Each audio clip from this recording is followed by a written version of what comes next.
Last night you poured half a box of baking soda down the kitchen sink, chased it with vinegar, and watched the foam climb up out of the drain like something serious was finally happening. This morning the sink drains exactly as slow as it did the day before. Go back and look at that shelf. 2 feet from the baking soda, in a box that looks almost identical, sat a product that would have actually worked. Same aisle, same price range, and measured honestly about 1,000 times stronger. In 35 years of pulling apart drain lines under kitchen sinks, I have watched more homeowners waste money on the weakest of those 3 boxes than on any other product in the house.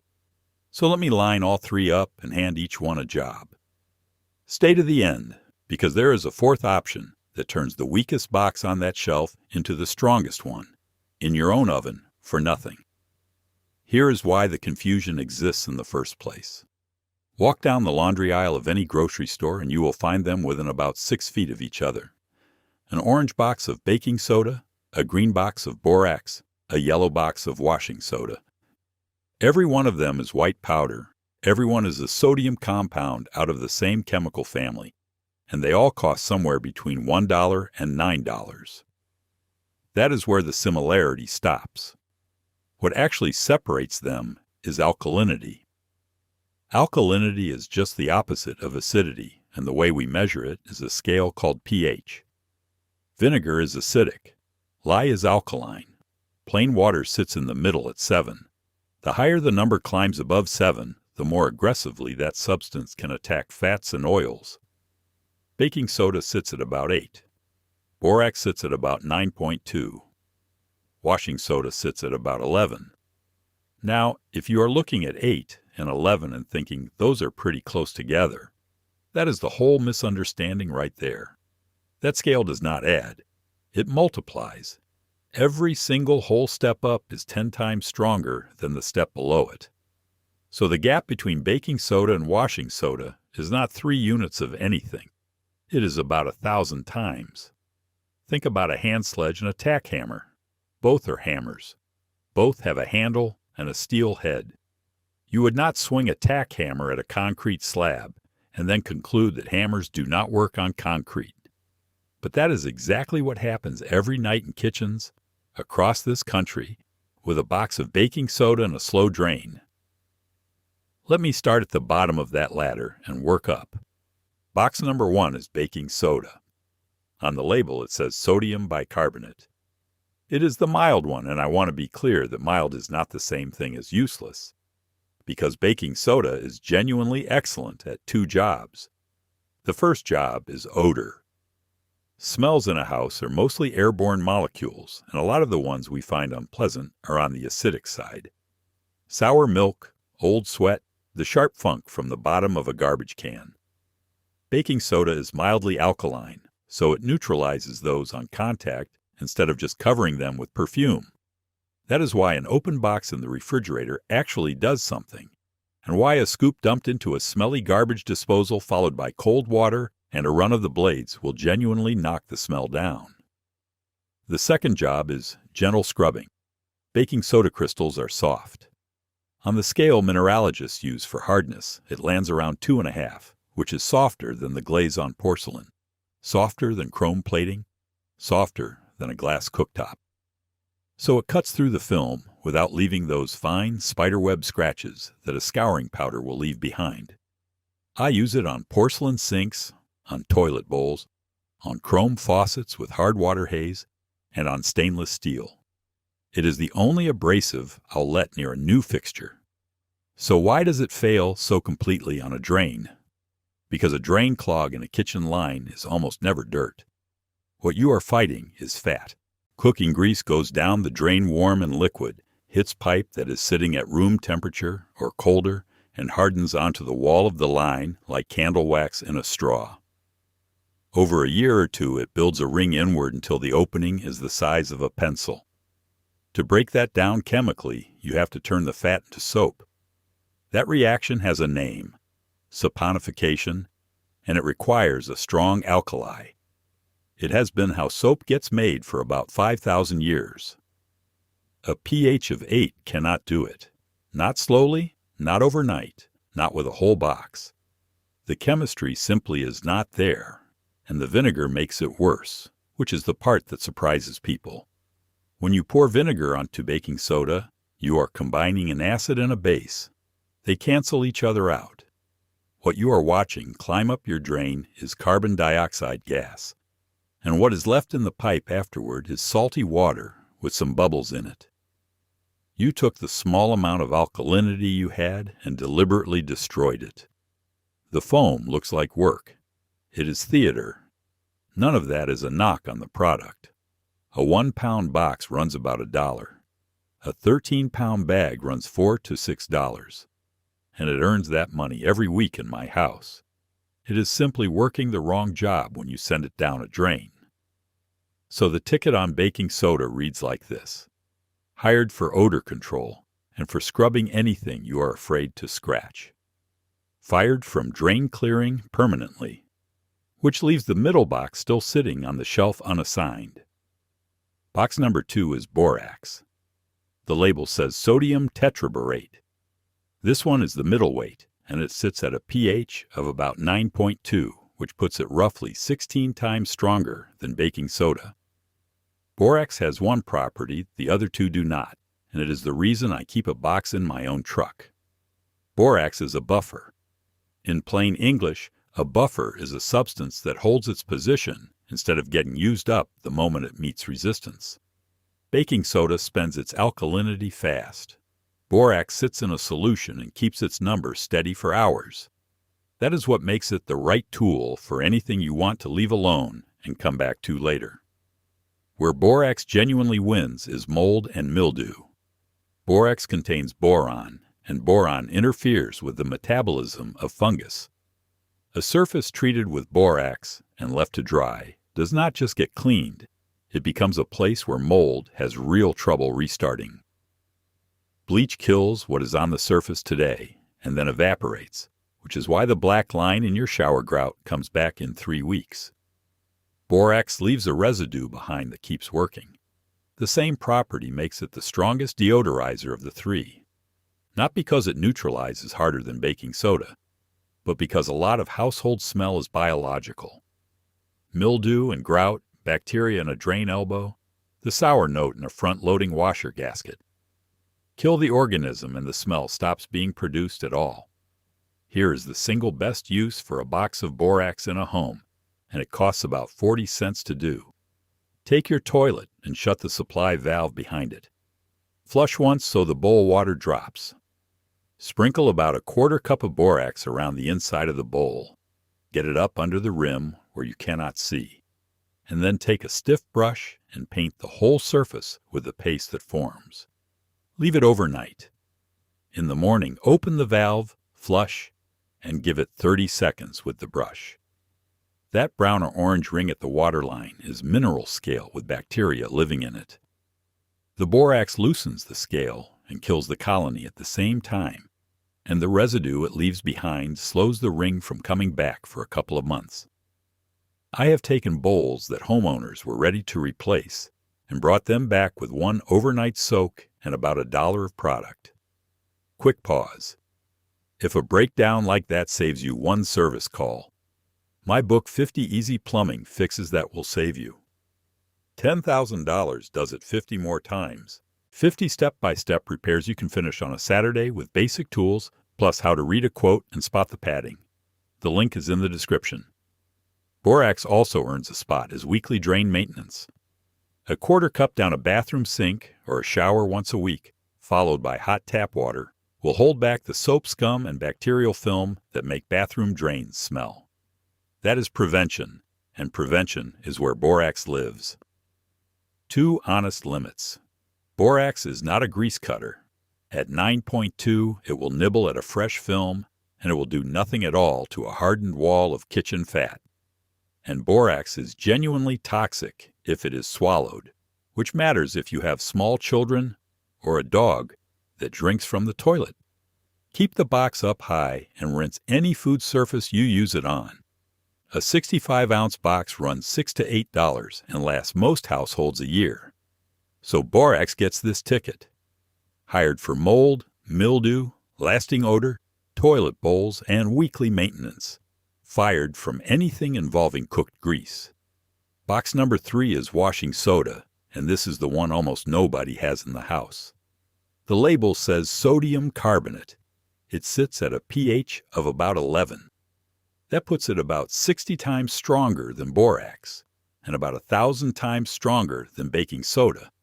And it is the only one of the 3 that does the thing everybody wanted baking soda to do. Washing soda saponifies grease on contact. Remember what I said about turning fat into soap?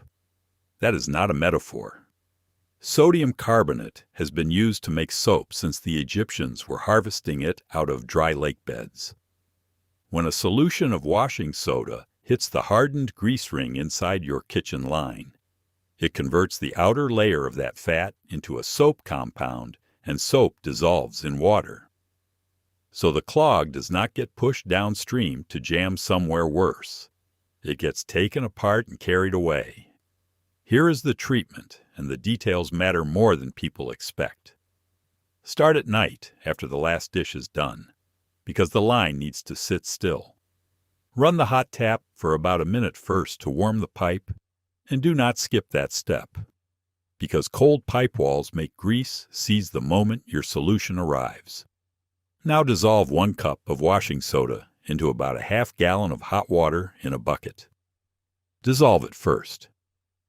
Dumping dry powder into a standing sink packs it into a lump on top of the clog and accomplishes nothing. Pour it slowly.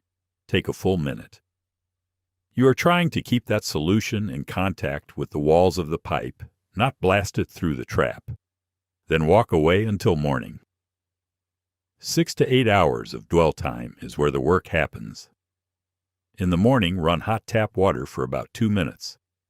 For a moderately slow drain, 1 treatment usually does it. For a line that has been slowing down for a year, expect to do it 2 or 3 nights in a row. That is normal, and it is still a fraction of what you would pay somebody else. You will know it is working before the water tells you. Grease coming loose smells faintly soapy because that is literally what it is turning into, and the film on the walls of the trap goes from tacky to slick. If you pull the trap after a second treatment, the inside will wipe clean with a rag instead of needing to be scraped. That is the difference between dissolving a clog and shoving it downstream to jam in a spot you cannot reach. Now the warnings, and I want you to take these seriously, because washing soda is strong enough to earn them. Wear gloves. At a pH of 11, this will dry out and irritate your skin, and it will burn if you get it in your eyes. Do not lean over the bucket and breathe the dust while you are stirring. Never use it on aluminum.